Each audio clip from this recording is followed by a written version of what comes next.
Psyche in Scorpio is the emotional equivalent of surviving a Category 5 hurricane and then asking for more. So let's get into it. These people are deeply observant. They are going to be the natural PIs. It doesn't even have to be like their official job. Now, that is not to say that they are nosy, because I definitely would not call them that. They are just people that, I guess, are there at the right time to just hear information.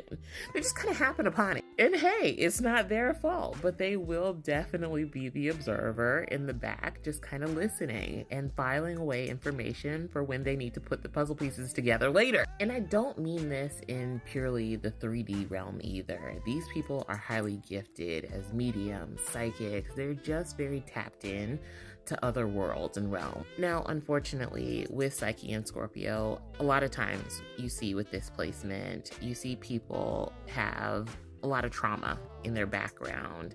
They've been through a lot of death-like transformations in situations where they literally probably had to rebuild themselves. And I'm not talking one time, two times. They have constantly had to do this. It's almost ingrained in them to have to survive by adapting, to the point that their survival almost feels like it's tied to it, which is unfortunate because these people have such big hearts. They are great lovers, not just in the sexual sense either. They will burn the world down for the people that they love. They will go the distance. And unfortunately, the shadow side of this is that they can do this even to the point of martyrdom. People with Psyche and Scorpio, part of Scorpio's energy is, yes, being very tapped into the unseen, but the other part of that is defense, because Scorpio is partially ruled by Mars. So the shadow side of defense becomes paranoia. And sometimes when we see people with Psyche and Scorpio, we can see them clinging on to certain relationships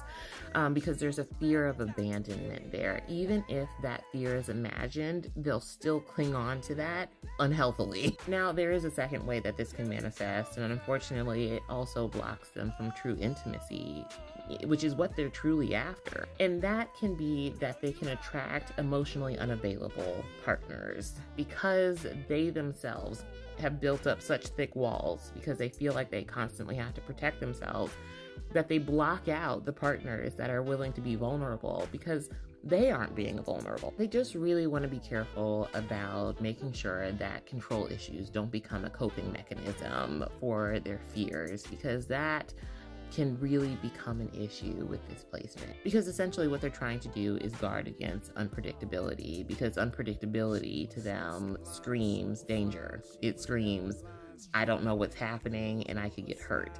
At their best, these people are fiercely loyal, open-hearted warriors of love, forging deep and transformative relationships that doesn't essentially have them lose themselves or cut them off from everybody else except for their relationship. Psyche and Scorpio's lesson is that true power is found in vulnerability, and that being emotionally open is not going to destroy them. It's going to give them the opportunity to find the love that they so deeply crave. That deep soul bond that they are after is found when they learn this lesson. But other than that, that is it for Psyche and Scorpio. Let me know if you have this placement, and if so, what house is it in? I'd love to hear from you in the comments.